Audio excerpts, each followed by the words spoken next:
nilinaw niya. Oo. Ang malabo. Yun ang itatapos. Nilinaw niya. Pabitin ka naman eh. Nilinaw nga niya na friends lang sila ni Maris Racal. Oh.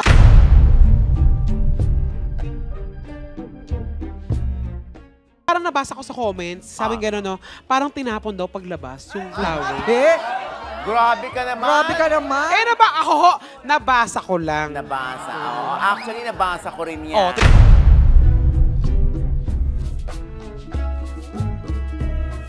Oh, di ba puro mga papuri sa isa't isa yung kanilang pinakakawalan? pero Papa, di ba pag 7 years old, talaga may sumpang 7 years? Talaga ba?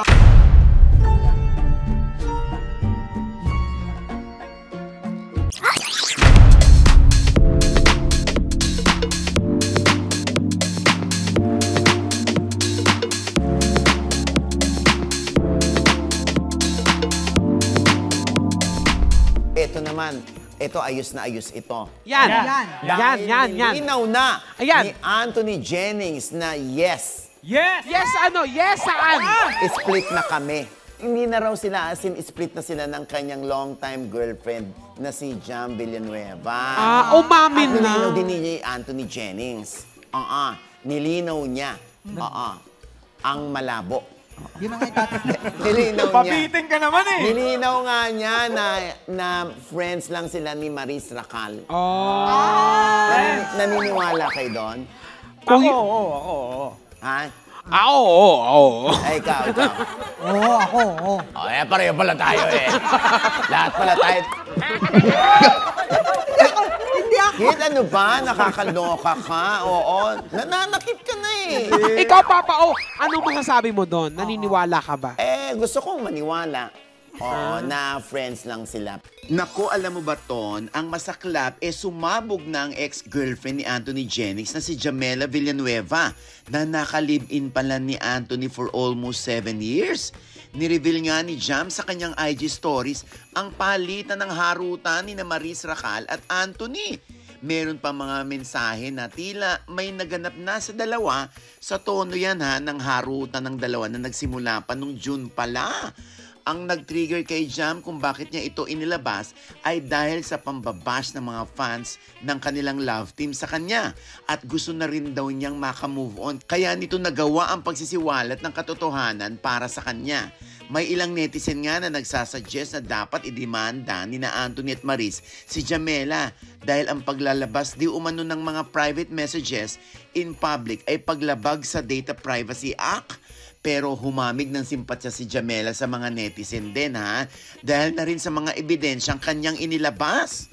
Oo, kasi yung incognito MediaCon, ano daw yun, press con daw yun ng mga, alam mo yung mga may kaugnayan sa relasyon. Si Daniel, split kay Catherine. Yes. Ay. Si Richard Gutierrez, split naman kay Sara Labati. Si Anthony Jennings, split sa girlfriend. Oo. Kaya nga, yun ang sinasabi rito, na ang press con daw ay talaga nga para lang sa incognito. Hindi daw hinayaan ng mga reporters na makalapit para magkaroon ng solo-solo interview with the cast. Kasi nga baka kung ano-ano naman itatanong. Oo. Baka out of topic, no?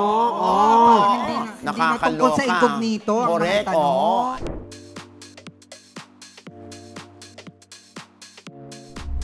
Kaloka ito. Siyempre, sa atin ang galing sa OGD Showbiz Update, aminin mo yan, Jex, na pinadalhan o kinatok sa dressing room ni Daniel Padilla itong si Catherine Bernardo.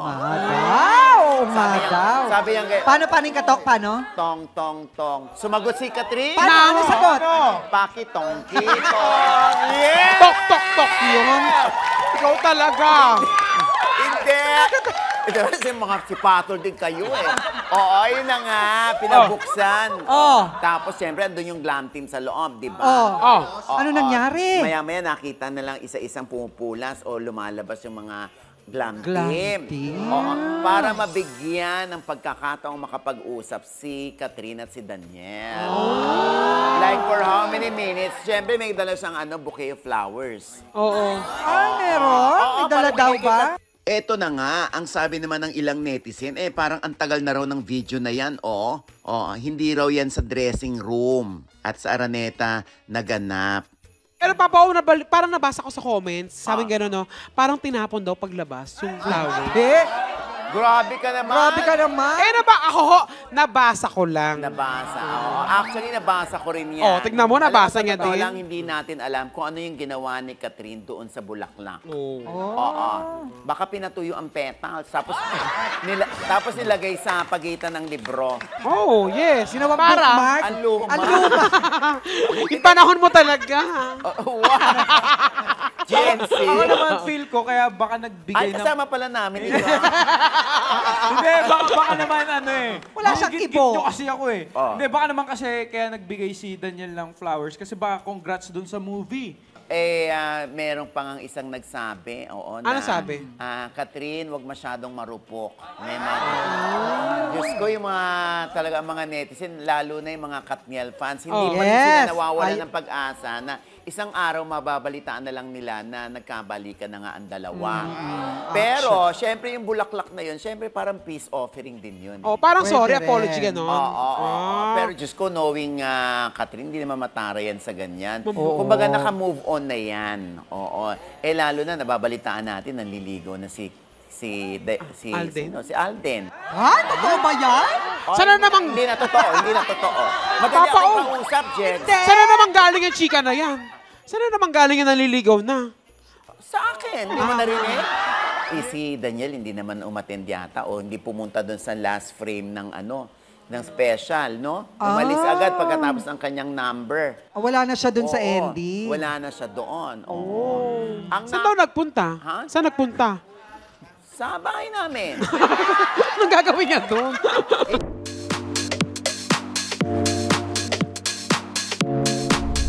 O, Janice, eto na. Pag-usapan natin ito. Sige.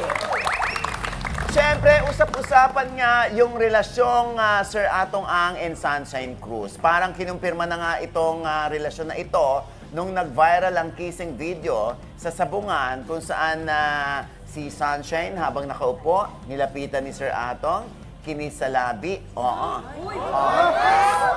Hindi lang yun, ha? Viral din yung duet nila na bakit ngayon ka lang? Ganun ba? At hindi lang yan, nag-react dyan si Cesar Montano. At ang sabi nga ni Cesar ay masaya siya para sa nanay ng kanyang 3 anak. Wow! Ang tanong nga ng maraming netizen, aba, saan narito si Gretchen? Paano na si Gretchen ngayon? Oo. Janice. Noon tayo lang nagkukwentuhan, ganyan ka magtanong. Tingnan natin dito. Anong comment mo? Yan na yan. Sandali! Okay, kami naman, ha? Kami naman. Oo. Kailangan mo ba ako dito? Hindi, joke lang. Hindi, wag nating i-on the spot si Janice. Hindi! Parang sila lang mag-comment. Kailangan mo pa ba ako dito? Nagsisisi. Hindi.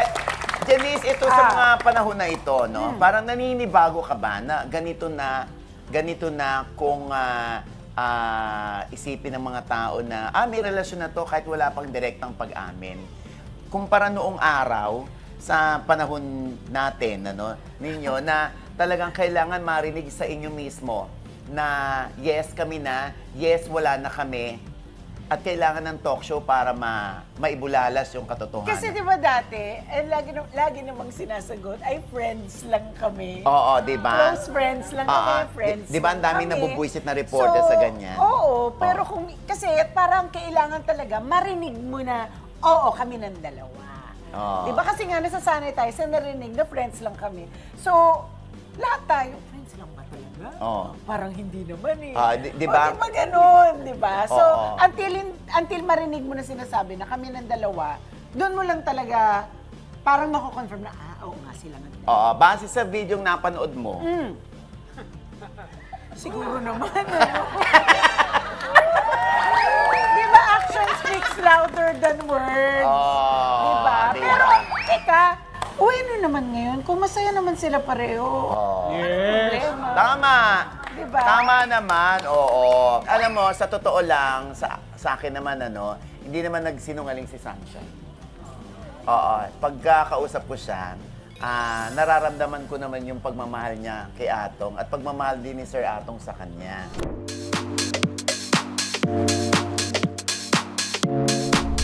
Kakaloka. O, ito na nga. Alam mo, kahit nasa Amerika ako, nasa LA ako. Yes. Aba, talagang yung umuusok ang online news. Oo. Dito nga sa Jack B, split up.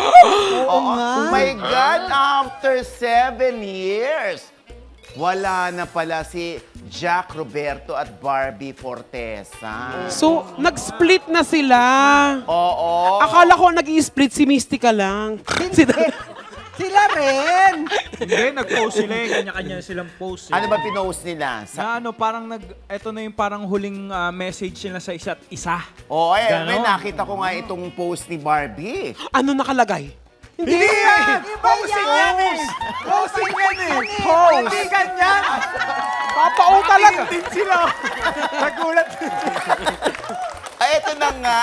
Aba, syempre, alam mo, maganda naman daw ang kanilang paghihiwalay. Mutual naman ang kanilang desisyon at talagang chine-cherish na lamang nila yung 7 taon na pinagsamahan nila. Ang katwiran ko naman, kung okay naman pala, ba't kayo nag-split?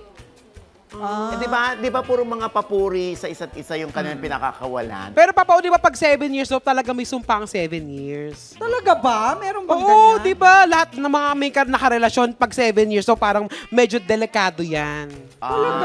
Hindi, baka naman kasi, di ba sabi nga nila, nag-post sila na okay naman sila naghiwalay.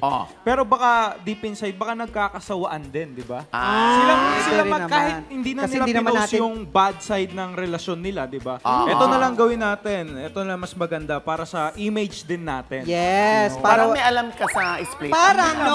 Hindi naman. Tingin ko din eh. Hindi kasi, di ba, ang ganda lang nung pagkakahiwalay nila kasi walang samaan ng loob at hindi nadamay yung tao or yung mga viewers nila, yung mga fans nila. Tsaka Hindi kami parang nasaktan, okay kami. Ganon. Hindi masyadong nabash. yung Nakakaloka, no umpisa ng taon, January 1. Yun ang pasabog. nag-split. Pasabog. Diba? Siguro dahil din sa tawag sa love team nila Jack B, parang tunog fast food. Jack. Hoy, iba yun! Tunog fast food. Ano, Jack Do yun, Jack.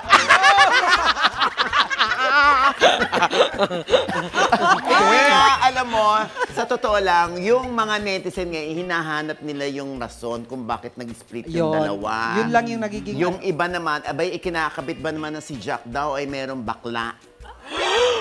Oo, kasi parang merong lumabas na mga picture-picture ng bagong taon, di ba? Naloloka naman ako. Yung isang picture dun eh, di ba may afam? Oh, foreigner. Oo, tapos meron dun sa isang picture pa, kasama, ba't naman naging bakla si Gab Valenciano? Ano si Gab Valenciano? Tatlo sila sa picture. Magkakasama lang naman sa countdown. Grabe naman. Nakakaloka. Kasi nga siguro, naghahanap nga ng dahilan. Kasi walang sinabi, di ba, kung anong dahilan ng Oo nga, pagkakaiwalay. kaya nga, Diyos ko, talagang i-research yan. Alam mo naman mga marites, hindi Yes, yan. hindi Talagang, titigil. hindi yan titigil hanggat hindi nila nakukuha ang tamang rason, yung totoong rason kung ba't sila nag-split. Yes. Pero para sa akin, okay na yun kasi at least hindi sila nagkagulo. Di ba? Yes, oo. Hindi magulo yung hiwalayan. Oo, and Yes. syempre, yung mga Barda fans, Oo. syempre, sila, happy sila. Yan ang sila ang masasaya. Ito na raw ang pagkakataon para magkatuluyan na itong si Barbie at si David Licauco. Oo, kasi nga, syempre kaka-split lang nitong December, no? Ni David Licauco sa kanyang 22-year-old na non-showbiz girlfriend. Ito na raw yung right timing. Sabi nila, pwede na raw magjowa itong si Barbie at si David.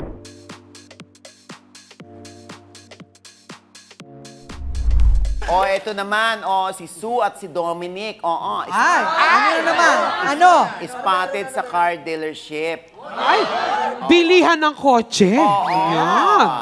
Syempre, bakit nga ba click itong dalawang ito? Bakit parang walang halos kumukontra at walang nagsasabi kay Sue or kay Dominic na epal ka, hindi kayo bagay, nakakadiri kayo, mga ganyan, di ba? Bakit walang ganon? Ibig sabihin, click sila. Bakit sila click?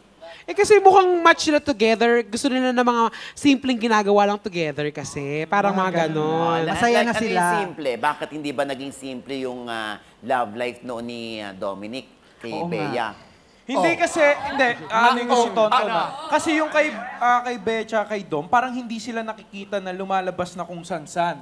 Di ba? Kasi etong dalawa, nag-viral sila. Nagka-camping sila ha, nung sila pa. Nagalen? Nagka-camping. Hindi nga, unlike ni Su tsaka ni Dom, na laging nakikita na kung, kunyari, kumakain kung sa tuhog-tuhog, di ba? Yung mga Tusok-tusok. Isaw-isaw. Ano tuhog-tuhog na naman, Kid? Mga ano, Tuhog-tuhog daw. Ba yun? Oo, yung mga ganyan, mga tusok-tusok, Mga di simpleng ba? bagay. Kumbaga, Mga mas fishball, lagi silang nakikita na, uy, ang ano naman nila, parang sobrang simple. Ang simple. Tapos nagdadagat lagi, di ba? So parang- ano nga, ibig sabihin, pagka ganyan na gusto ni Dominic simpleng babae. Ibig sabihin, hindi naging simpleng babae noon. Sa tingin niya, si Bea, kasi sa lifestyle, ganon. I disagree po kasi parang hindi naman sa type of lifestyle makahanap yung compatibility. Aha. Kasi pwede ka naman maging isang alta or alto na person or pwede yung alter. or alter. alter aka. Basta yung tipong kahit simple man ang gusto mo o gusto mo ng mga mas magarang aspeto ng buhay, kung may chemistry kayo, may chemistry kayo. Diba? Depende na lang sa tao. Kasi nga yun nga yung lumalabas daw na nabasa ko lang naman ito. Ayan, ano sabi? Hindi, sinasabi nila parang medyo mataas daw yung lifestyle ni Bea na hindi maabot ni Dominic. Yun lang naman na nabasa ko, pero sila lang naman na makakasagot niyan kung totoo ba yun. Baka kasi may mga instances o may mga labas-labas sila na talaga nagtutusok-tusok din sila ng fishball. May tanong ako. Kung ganyan ang sitwasyon, sinong dapat mag-adjust? Yung mataas ang lifestyle o yung medyo simpleng lifestyle? Mahirap. Pag simple na nga lifestyle mo, ibig sabihin hindi mo kaya yung lifestyle nung mataas. So, kailangan mag-adjust Kung mataas yung partner? lifestyle mo, pwede kang ikaw ang bumaba. Kasi, siyempre, may kaakibat na expenses yan. Correct. O kasi kunwari lang naman to, ha? Baka manumpa na naman tayo. Oo. Ay! Jess? Kaya nga hindi ako kumikibo, di ba? Oo. Hindi nga, kunwari si Bea gusto niya sa mamahaling restaurant. O, di pagbibigyan ni Dominic. Oh. Tapos, paano kung laging ganon? Siyempre, sandali, hindi ko kaya, wala ako masyadong racket. Oo. Pwede namang si Bea naman ang gagastos. O, dito naman kay Sue kasi, gusto niya kasi sa lalaki Ano? ay may oras, may panahon sa kanya. Yun. Kahit naman sino, papaong. Hindi, kasi lagi sila magkasama ni Dominic, di ba? Dominic. Dominic. At saka parang nagtatagal sila sa pagbabakasyon sa Siargao. Oo nga, di ba? Umaabot ng buwan. Yes. Ano ba ang pagkakaiba ngayon ni Bea at ni Sue? Yung lifestyle. Lifestyle. Pero hindi naman natin sinasabing mataas masyadong lifestyle ni Bea, ha? Wala naman tayo dun Kasi eh. hindi nga natin alam kung baka nagtutusok-tusok na fishbowl din silang dalawa. Hindi lang Hindi lang napopost. nagkakaroon ng coverage. Oo, hindi lang naipopost. Diba? Oo, kaya yon. Kaya basta, ang importante pag masaya ang puso mo Yes. sa naging desisyon mo, kahit ikaw ay, sabi nga ni Bea, kung hindi para sa kanya ang kasal, ay dapat niyang tanggapin. Correct. Diba? Dahil naudlot nga yung marriage nila ni Dominic. O, kung hindi para sa'yo, hindi para sa'yo. Importante diyan, kahit single ka at wala kang katuwang ang puso mo, basta masaya ka. Yes. Oo. At peace ka with Yes. yourself.